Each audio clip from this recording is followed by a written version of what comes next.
Bien, bonjour messieurs, dames, merci à toutes et tous d'être venus pour cette conférence de Paul Smith. Moi, je suis Dylan Courtin, je suis chargé des collections du compas. Et je suis très heureux d'accueillir aujourd'hui Paul Smith pour sa conférence, qui vient nous parler des rotondes ferroviaires et notamment celle de Chartres dans laquelle vous vous trouvez aujourd'hui. Alors, pour vous présenter rapidement, Paul est historien. Il est diplômé de l'Université de Cambridge en Angleterre. Il a travaillé pour le ministère de la Culture pendant de nombreuses années sur le patrimoine industriel. Il a étudié pas mal d'édifices différents. Aujourd'hui, Paul est retraité, mais il est toujours très actif, notamment au sein du comité d'information et de liaison pour l'archéologie, l'étude et la mise en valeur du patrimoine industriel, plus communément appelé le CILAC, c'est un nom à rallonge, qui est une association qui œuvre pour la sauvegarde du patrimoine industriel, une association qui est le représentant français du TICI, qui est l'Association internationale pour la sauvegarde du patrimoine industriel. Voilà, Paul, si tu veux bien, je te donne la parole et tu as 45 minutes. Merci beaucoup Dylan, c'est très gentil. Et puis, j'aimerais effectivement commencer par remercier Dylan et l'équipe du compas pour l'invitation à revenir découvrir de nouveau ce très beau musée que j'ai découvert une première fois. J'ai consulté un peu mes archives en 1995, de l'autre côté, à l'occasion d'un colloque sur les silos organisé par Geneviève Dufresne, qui nous fait le plaisir d'être avec nous aujourd'hui. Et je suis content de voir également que ce thème des silos, l'avènement du patrimoine industriel et de la modernité dans les paysages français, est encore un sujet à l'honneur ici au compas. Donc voilà, un mot peut-être sur le CILAC, qui, comme a dit Dylan, est l'Association nationale sur le patrimoine industriel en France, qui existe depuis 1978 et milite donc pour promouvoir et faire apprécier le patrimoine de l'industrie et qui publie notamment une revue, j'ai amené quelques exemplaires, une revue qui s'appelle Patrimoine industriel. Donc voilà un tout petit peu. J'étais vendredi dernier dans une autre association qui s'appelle Rail et Histoire, qui est une association nationale sur le patrimoine ferroviaire, où on m'a fait découvrir cette très belle affiche qui montre Chartres, apparemment, je crois que vous êtes d'accord. Donc je me disais que c'était un signe, c'était un annonciateur de ce colloque aujourd'hui. Mais, conférence, je vais parler surtout des rotondes ferroviaires, mais à commencer au préalable avec un retour dans mon pays natal, l'Angleterre, pour vous montrer une gare qui n'existe pas encore. C'est la gare de Birmingham, au centre de l'Angleterre, et qui sera la gare d'arrivée de ce qu'on appelle HS2, High Speed 2, c'est la deuxième ligne de grande vitesse au Royaume-Uni qui va rejoindre Londres à Birmingham d'ici 2040. C'est souvent le cas avec ces projets lancés vers 2009, qui a pris du retard, qui coûte au moins 5 ou 6 fois plus cher que prévu. Mais voilà un projet pour la gare du 21e siècle, qui sera à Birmingham, dessiné par un architecte assez connu, Nicholas Grimshaw, architecte high-tech qui avait fait la gare de Waterloo. Si vous vous souvenez, quand on prenait l'Eurostar à Londres dans le temps, on n'arrivait pas encore à St. Pancras, mais à Waterloo, avec une très belle gare dessinée par Nicholas Grimshaw. Et voilà une autre image de cette même gare, toujours une vision d'artiste, comme elle sera inaugurée dans quelques années. Ce que je veux attirer l'attention ici, c'est davantage sur ce bâtiment-là, parce que nous avons ici 3 siècles d'architecture ferroviaire. Ce bâtiment ici, qui ressemble à un temple grec, est en réalité la toute première gare de Birmingham, ce qu'on appelait à l'époque le bâtiment principal d'un architecte assez connu, Philip Hardwick.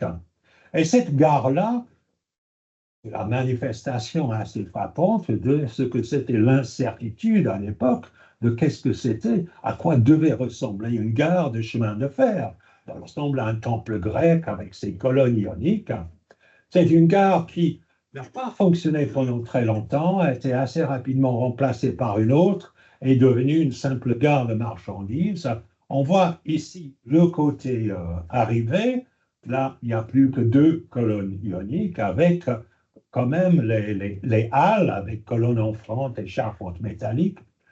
Je répète, on est en 1838, hein, on vient tout juste en France d'inaugurer la première ligne de passagers entre Paris et Saint-Germain, plus précisément Le Pec. Donc voilà un peu cette première gare ferroviaire en Angleterre qui existe toujours. Voici, c'est une photo qui date de 1961. Le bâtiment a été protégé au titre des monuments historiques dès 1954. Hein. On reconnaît son importance, son côté architecture pionnière, mais pendant longtemps, on ne savait pas trop bien ce qu'il fallait en faire. Hein. De l'autre côté de cette même ligne, à l'arrivée de cette ligne de Londres à Birmingham à Londres, la gare s'appelle Euston. Vous connaissez peut-être le nom de la gare de Euston à Londres, qui était marquée. Là, c'est des colonnes plutôt doriques. Alors, pourquoi on choisit entre ionique et dorique entre Londres et Birmingham, avec cette espèce d'arc de triomphe qui marque l'arrivée de cette grande ligne de chemin de fer, c'est 200 km environ, dans la capitale. C'est la première ligne arrivée dans la capitale. Et c'est un bâtiment qui joue ce rôle d'entrée monumental pendant assez longtemps, jusque dans les années 1960, lorsqu'on décide d'électrifier la ligne et de faire une gare moderne. L'inspiration là n'est plus les temples grecs, c'est plutôt les aérogares, hein, on peut penser. Et à ce moment-là, on a démoli l'arche dorique du Stenec, qui était, on est en 1962, pour beaucoup de gens en Angleterre, c'est cet événement, en fait, qui est à l'origine d'une nouvelle préoccupation pour l'architecture et le patrimoine des chemins de fer et de l'industrie. C'est la naissance, en quelque sorte, en 1962, de l'archéologie industrielle au Royaume-Uni. Un peu le même rôle qu'a joué la démolition des Halles de Baltard à Paris une dizaine d'années plus tard. Hein. Mais tout cela, c'est un tout petit peu en guise d'introduction pour montrer un autre bâtiment qui vient d'être découvert lors des travaux qu'on a commencés pour la nouvelle gare de Birmingham. Et le bâtiment en question qui a été découvert, c'est une rotonde ferroviaire qui date manifestement de 1837. Dans les archives, on trouve la date de mise en usage de novembre 1837, dessinée par cet homme Robert Stephenson, un grand ingénieur des chemins de fer au Royaume-Uni, et c'est sans doute la plus ancienne, la première rotonde ferroviaire du monde. Et j'insiste un peu là-dessus parce que lorsqu'on parle de patrimoine ferroviaire ou architecture ferroviaire, on a un peu tendance à penser aux bâtiments voyageurs, ce qu'à la SNCF on appelle les bâtiments voyageurs, les gares. Tandis qu'en réalité, les dépôts et les rotondes sont tout aussi importants. Les rotondes ferroviaires, qui sont dans un premier temps essentiellement des garages pour les locomotives, jouent un rôle tout aussi important, un peu mystérieux. Ce sont des lieux interdits au public, hein, et cette forme ronde ne manque pas d'intriguer. Mais on voit déjà dans les fouilles qui ont eu lieu à Birmingham, à l'occasion de la création de cette nouvelle gare, on voit un tout petit peu déjà le principe de la rotonde, avec surtout au centre une plaque tournante. Hein. À l'époque, hein, pas trop expert en la matière, mais à l'époque, on m'a expliqué que les locomotives ne pouvaient pas faire marche arrière, ils ne pouvaient qu'avancer. Et pour cela, arriver à la gare terminus, pour les retourner, il fallait ces tables tournantes, ces plaques tournantes, a turntable en anglais. Et puis, en étoile, on trouve en quelque sorte des stalles où les locomotives sont abritées, sont garées, mais avec sous les locomotives des postes d'inspection qui remplissent diverses fonctions, des petites réparations mécaniques éventuellement, et surtout enlever les cendres qui sont dans la locomotive. Donc, c'est un bâtiment essentiel qui peut éventuellement, on le voit ici, être accompagné d'un atelier, ce qu'à la SNCF on appelle aujourd'hui un atelier de levage, parce qu'on peut soulever les locomotives pour travailler dessus. Donc voilà, 1837, la naissance des rotondes des chemins de fer. Hein. Jusqu'à cette découverte assez récente, 2020, jusqu'à cette découverte, on a toujours pensé en Angleterre que la première rotonde se trouvait dans la ville de Derby et que c'est une rotonde. On voit ici l'extérieur, une coupe sur les toitures, un plan ici, publié dès 1846 dans un document assez passionnant, accessible sur Internet maintenant, Auguste Perdonnet et Camille Polonceau, portrait de l'ingénieur des chemins de fer, et qui montre toutes sortes d'évolutions dans ces débuts des chemins de fer. Et donc, on voit bien ici la rotonde avec les deux ailes d'atelier de part et d'autre. Donc, ça, c'est 1837, rotonde qu'on connaît bien. Voilà le dessin un peu plus en grand format.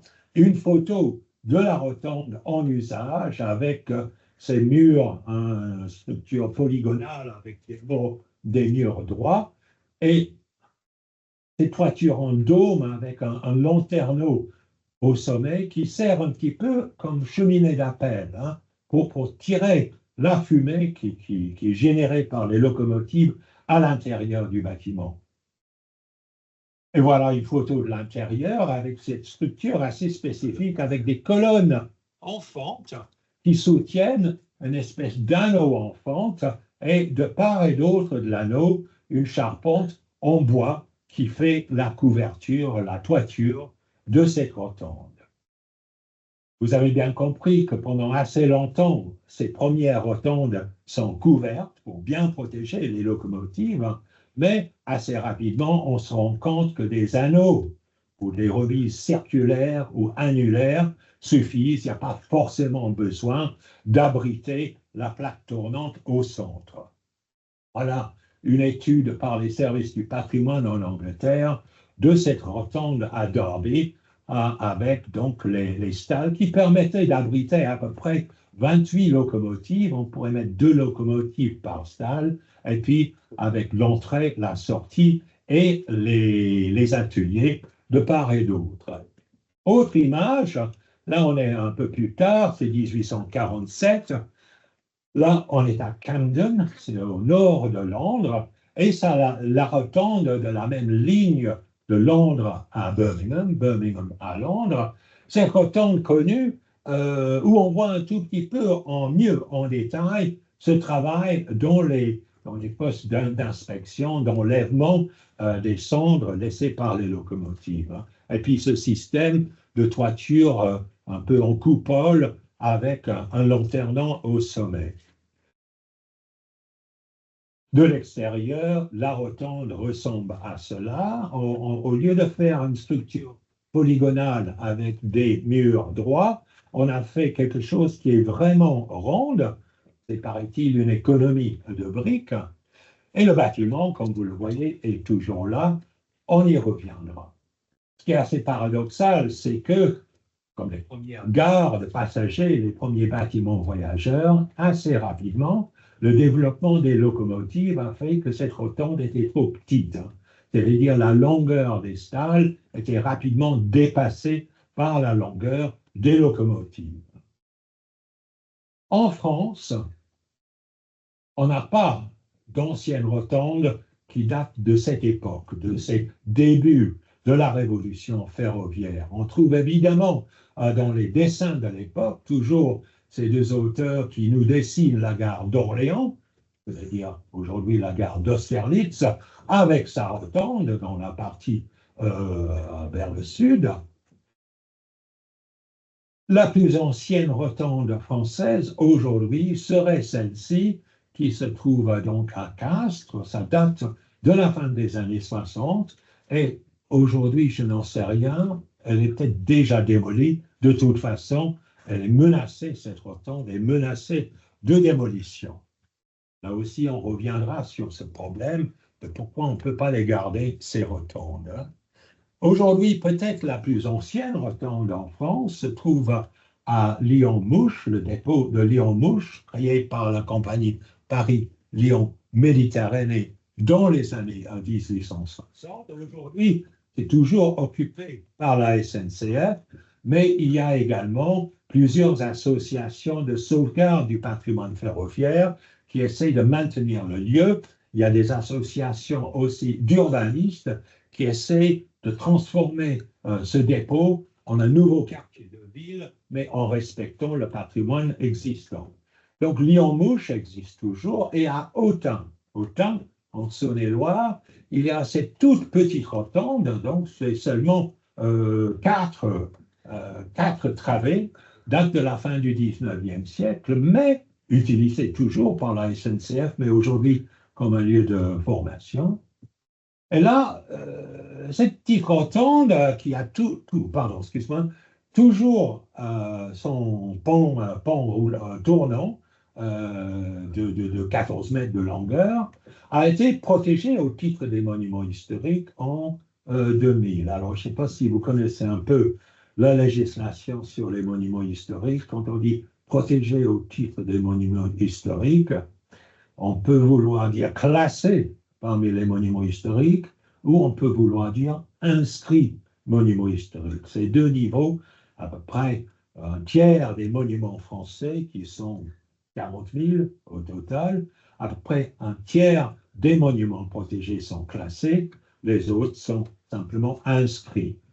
L'objectif dans les deux cas, c'est le même, c'est de préserver le patrimoine pour l'avenir, pour les générations à venir, mais il y a des différences en termes de réputation, en termes de qui signe les arrêtés et en termes de subvention de l'État pour les travaux.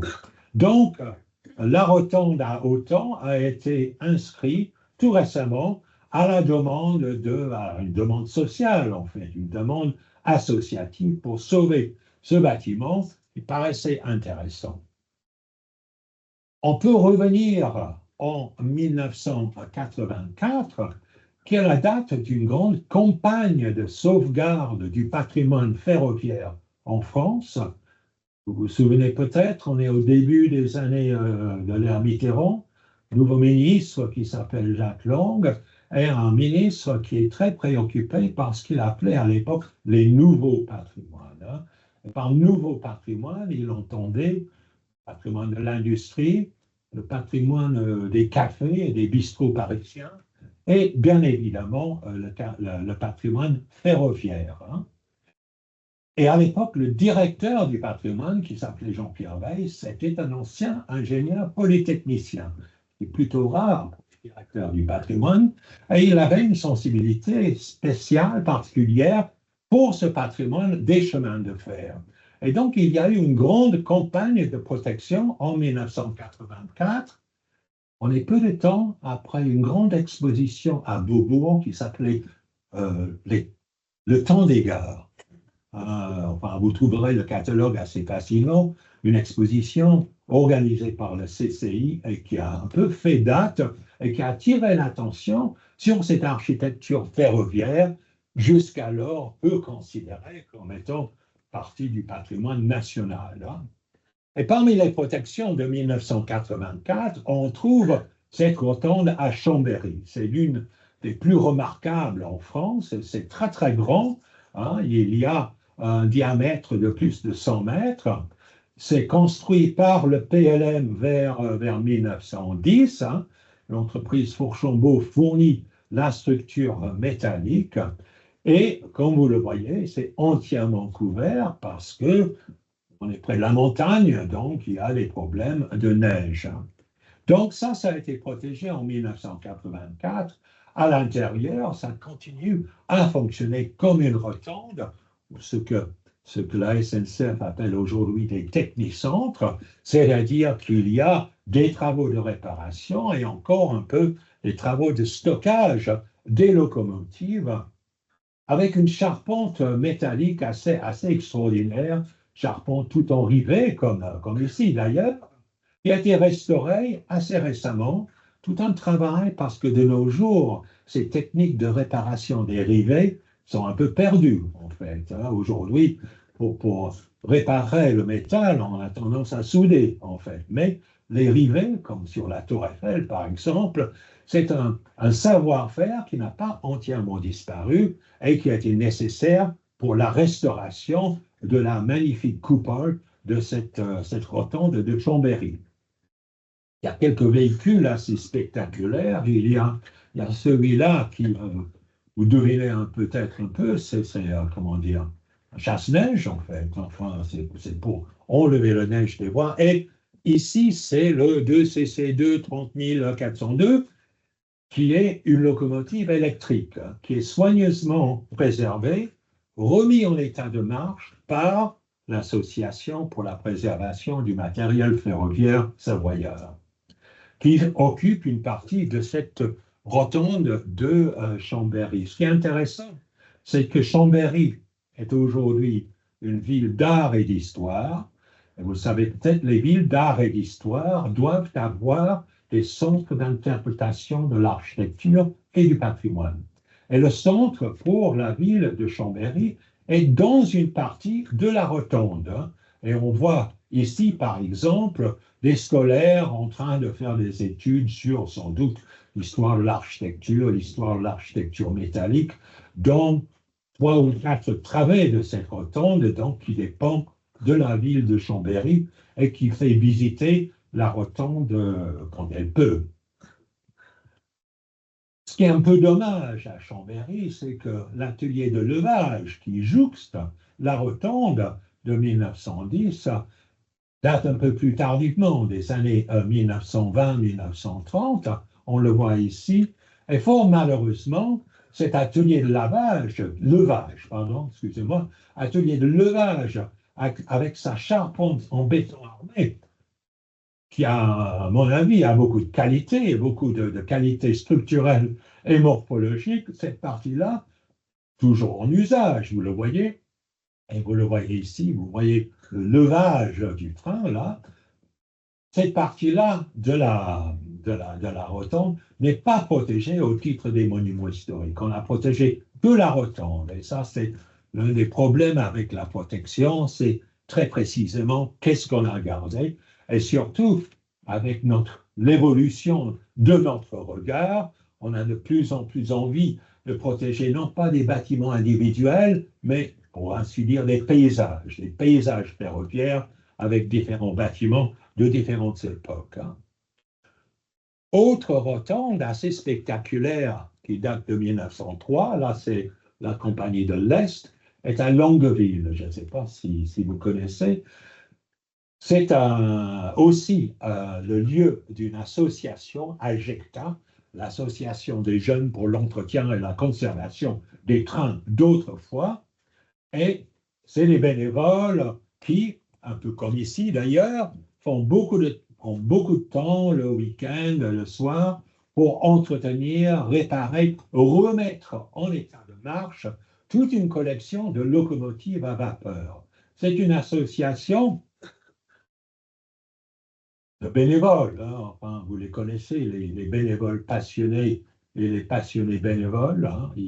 On les voit tous les mercredis sur les racines et les ailes, les bénévoles passionnés. Alors, ces bénévoles passionnés-là restaurent les locomotives et l'association arrive à gagner un peu sa vie grâce au tournage des films. Si vous voyez un film avec une vieille locomotive à vapeur, il y a de fortes chances que c'est une des locomotives de cette association-là. Hein.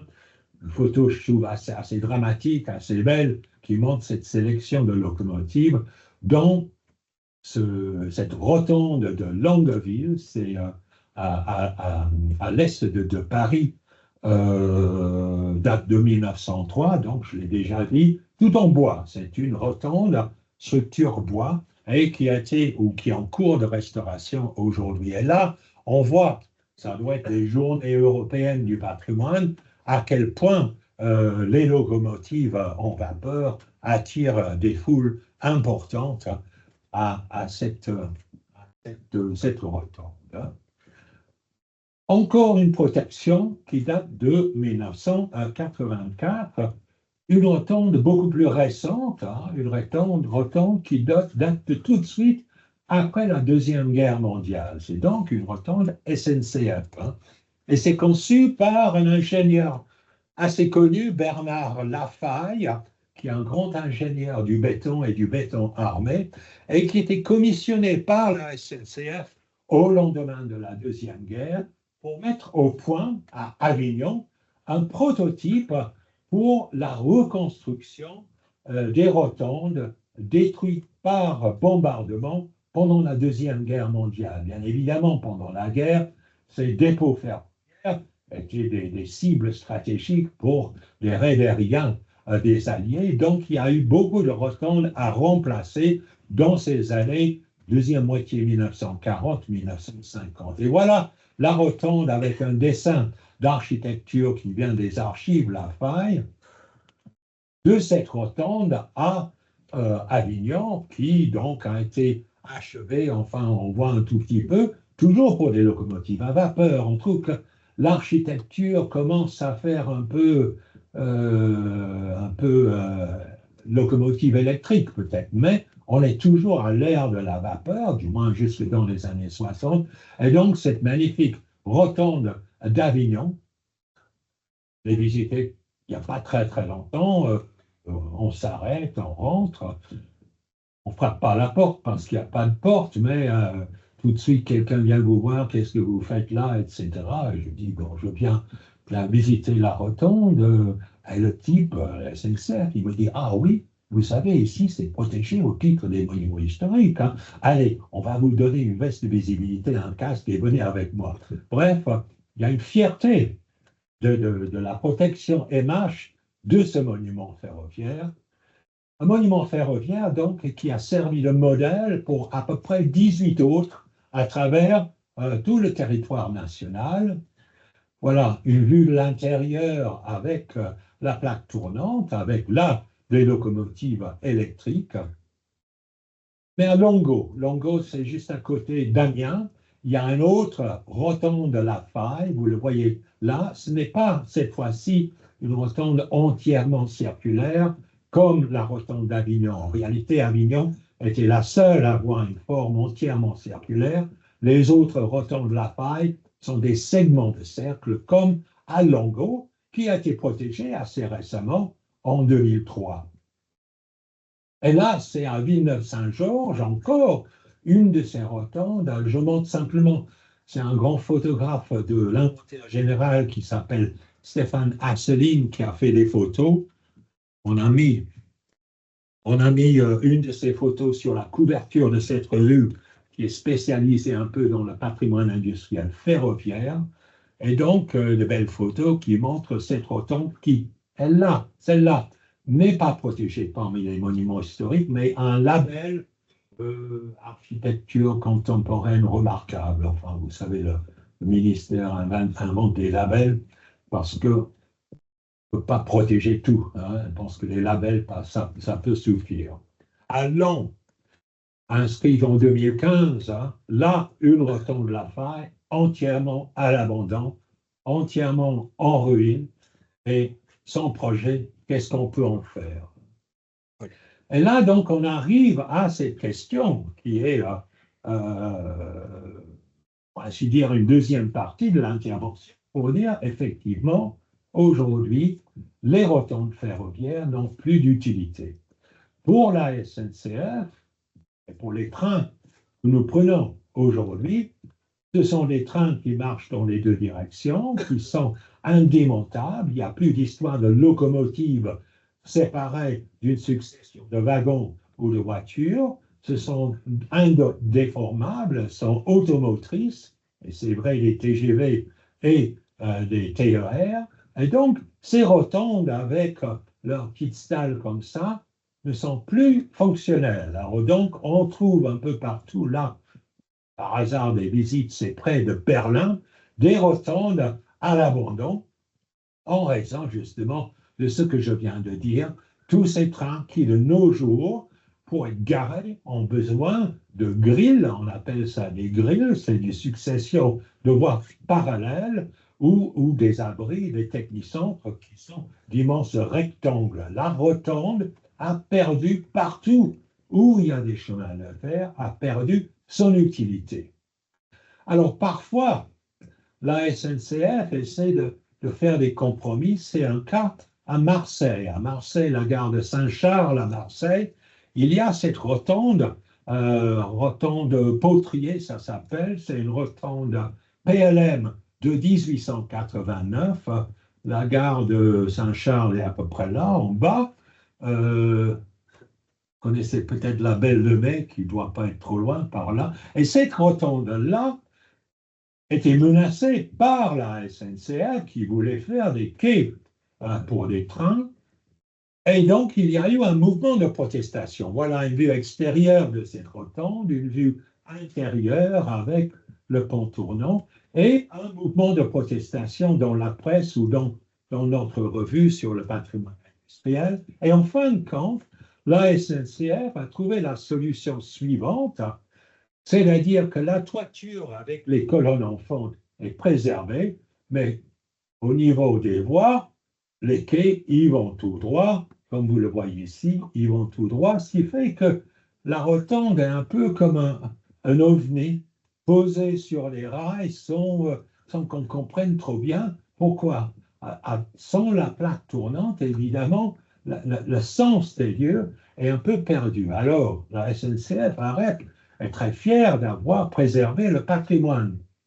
Mais les amis du patrimoine ne sont pas entièrement satisfaits. En fait, vous les comprenez, je pense. Hein.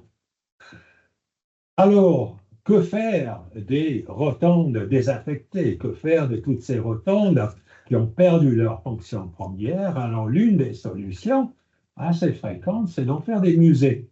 Et le nombre de rotondes aujourd'hui qui sont des musées ferroviaires, un peu partout, est assez important. Je montre ici à Berlin le Deutsche Technikmuseum, dans une ancienne gare de Berlin, et c'est la rotonde, on ne le voit pas trop loin là, mais la rotonde. 10 minutes. 10 minutes.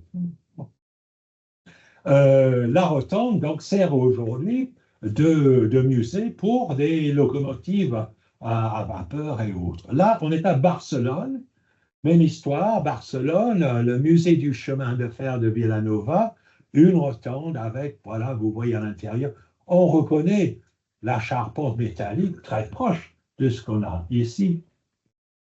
Autre exemple, en Pologne, c'est Silesia, un musée de l'industrie et du chemin de fer. Je crois qu'on a une vue aérienne ici, et là, une locomotive. Et ce qu'on voit aussi, ici, on ne voit pas trop bien, mais encore une rotonde avec une charpente en bois. Et autre solution, là, on va un tout petit peu trop vite, c'est à Düsseldorf. Là, on transforme la rotonde, une grande rotonde des années 30, en magasin d'exposition et de vente de voitures de collection. On change un peu, là, on est des locomotives aux voitures, hein, non pas encore des locomotives aux tracteurs. Et puis, il y a d'autres sites. Derby, j'en ai déjà parlé tout au début, vient d'être très soigneusement restauré. Et vous reconnaissez ça, là, ces poteaux, ces colonnes en fonte avec l'anneau en fonte qui soutient la charpente bois. C'est maintenant partie d'une université et c'est devenu une salle universitaire pour des jeunes, pour se rencontrer, cantine, etc. Une réutilisation qui permet de préserver l'espace, le bâtiment tel quel, et qui, vous le voyez, je pense, qui crée des espaces assez agréables à vivre, ce qui est important. Le Roundhouse à Camden, qu'on voit ici dans une photo. Alors, j'ai dit que ce Roundhouse n'a pas eu une vie très longue en tant que rotonde ferroviaire, peut-être une vingtaine d'années. Ensuite, c'est devenu un entrepôt pour le gin. Le gin Gilbey's, je ne sais pas si le nom vous dit quelque chose, c'est une marque de gin assez connue, assez bas de gamme d'ailleurs, mais c'était un entrepôt de gin pendant de nombreuses années, jusque dans les années 1960, lorsque c'est devenu, la structure métallique a été splendidement restaurée, ça c'est plus récent, mais surtout dans les années 60, c'est devenu un lieu culturel. Et ce qu'on appelait à l'époque, à Londres, la culture underground, c'est-à-dire la culture alternative, hein, si je peux dire. Là, on est en 1966, hein, il y a un concert de musique, vous voyez Soft Machine, Pink Floyd, la photo de Pink Floyd parfaitement floue, comme il se doit. Hein.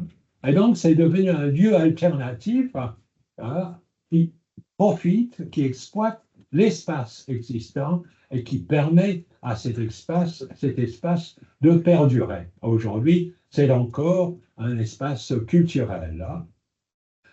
On arrive, il était temps, à Chartres. Donc voilà, Chartres, dans les années 1950, où vous voyez bien la rotonde où on se trouve, il n'y a pas encore le centre sportif culturel.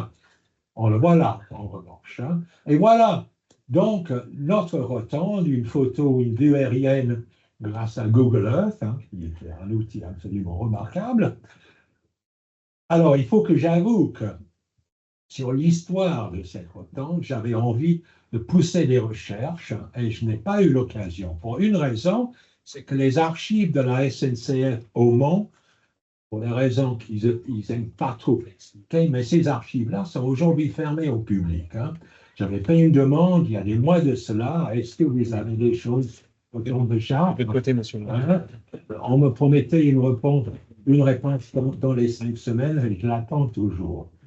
Ce qu'on a, c'est quelques informations très simples. En fait, on dit que c'est une rotonde SNCF de 1900, qui est déjà une idée un peu bizarre. La SNCF n'existait pas en 1900. C'est une rotonde ferroviaire, donc de 1900, sans doute la compagnie de l'Est ou la compagnie de l'État. Oui. De l'Est ou l'État. Non, de l'Ouest. De l'Ouest ou de l'État.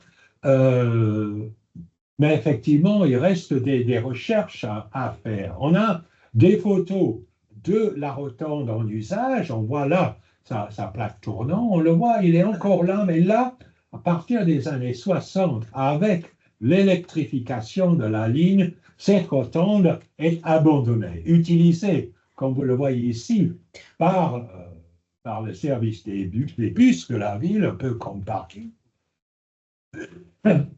Encore une photo d'un lieu à l'abandon. Attendez là. Voilà.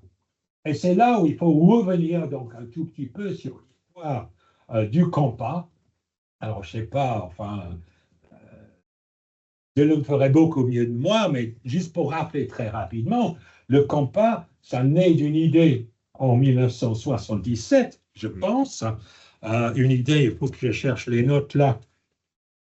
Des gens qui se rendent compte que la France paysanne est en train de disparaître, que l'ordre éternel des champs, à la suite des 30 glorieuses, c'est quelque chose qui devient un peu comme l'industrie, quelque chose du passé. Et c'est en 1977 que la CEDIMA, syndicat national des entreprises de services et de distribution du machinisme agricole, lance l'idée d'une collection, d'un conservatoire de machines agricoles avant que celles-ci ne disparaissent. C'est une initiative qui est soutenue à l'époque par Antenne 2 et notamment par Noël Mamère. En 1981, il y a une espèce de concours entre villes pour savoir quelle ville va accueillir ce conservatoire de machines agricoles, entre Chartres et Niort. On décide que c'est Chartres qui va avoir ce conservatoire. Et c'est en 1985 que le Conseil général, aujourd'hui Conseil départemental, rachète l'ancienne rotonde avec l'intention donc de le réutiliser, de le reconvertir en musée du machinisme agricole. En 1989, le chantier de réhabilitation démarre. Là, j'évoque les architectes. Et en 1990, au mois d'avril, le lieu est inauguré par 2 ministres, Jacques Long, ministre de la Culture, et Henri Nallet, ministre de l'Agriculture. Les architectes sont connus, ils sont connus notamment au début des années 80 pour avoir fait des reconversions de filature textile dans le Nord-Pas-de-Calais. Ça, c'est à Lille, la filature Leblanc, où ils mettent des logements sociaux dans les anciens bâtiments industriels. Et c'est une des manières, la reconversion, qui permet de garder des bâtiments industriels. On les voit ici, nos deux architectes, là, Philippe Robert et Bernard Reichen, avec le président Mitterrand, en train de regarder ce qui est à l'époque leur chantier le mieux connu, savoir la reconversion de la grande halle de la Villette. Par la suite, ils font beaucoup de ces reconversions. Ils font aussi beaucoup de constructions neuves, des hôpitaux, des casinos, en fait, et c'est devenu aujourd'hui une immense entreprise, pas seulement spécialisée dans les reconversions. Mais en 1989, c'est ces deux-là qui viennent ici. Dans leur dossier que j'allais voir, ils ont, voilà, ça c'est le mur de soutènement où on voit justement poser la question sur le mur ici qui a été rajouté par les architectes. Ils font des détails sur l'état des poutres rivetées.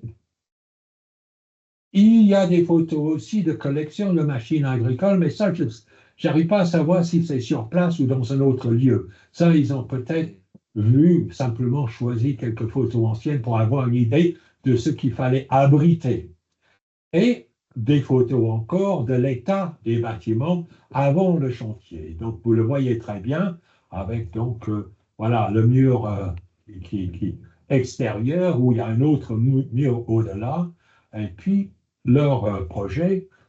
Ce qui est intéressant dans le projet, moi, ce qui m'a toujours plu, c'est la préservation, tout simplement avec ce chemin aujourd'hui piéton, hein, garde encore la trace de la rotonde qui desservait les ateliers.